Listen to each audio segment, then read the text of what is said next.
I'm one of the members that sit on the Public Accounts Committee. And at Public Accounts Committee, we have said there's not going to be business as usual.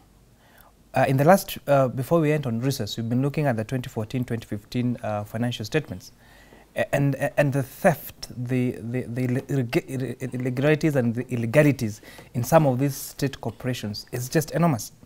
However, we've also faced the fight against corruption is not just going to be fought by parliamentarians. It's also a fight to be done by the judiciary. It's also a fight to be done by Kenyans themselves. Let me give you an example. When we were reviewing the financial statements for NYS for 2014-2015, we were told that we could not access some of the files because we've been held by DCI since then. So why are these investigators holding documents belonging to NYS for almost 4 years? So some of these cases that we're thinking that this theft has occurred now, actually it has not occurred now. Some of these theft relate to 2014. Clearly, even if you were to arrest that person, the damage has already been done. But also, as Parliament, maybe I almost fault some of the members in the PSC from the last Parliament, because we are dealing with 2014-2015. We still have 2015-2016 and again 2017-2018.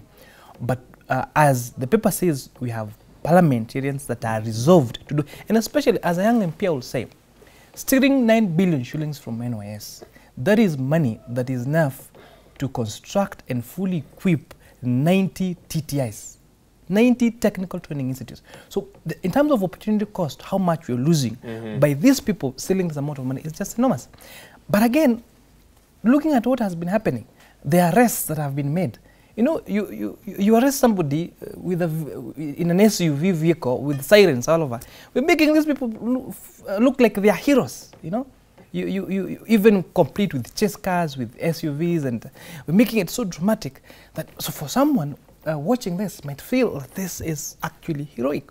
And come to a judiciary.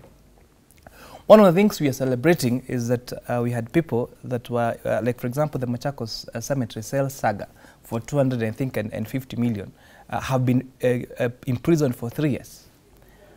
How many Kenyans would choose to go to prison for 3 years if they were given a choice of 200 million and 3 years in prison? You know, even the punishment that the judiciary is giving to these public officers is just crazy. Because you feel they're not being harsh? No, they're not being harsh. If you are given a choice between 200 million and going for 3 years in prison, what would you choose? I think most people will choose to go to prison and buy your way around prison. You can even be having pizza every Tuesday and nyamachoma every Friday if you have 200 million shillings and in prison. So we must make the punishment for these officers so strict enough, as Magufuli says, you would think instead of taking public funds, you'd rather commit suicide.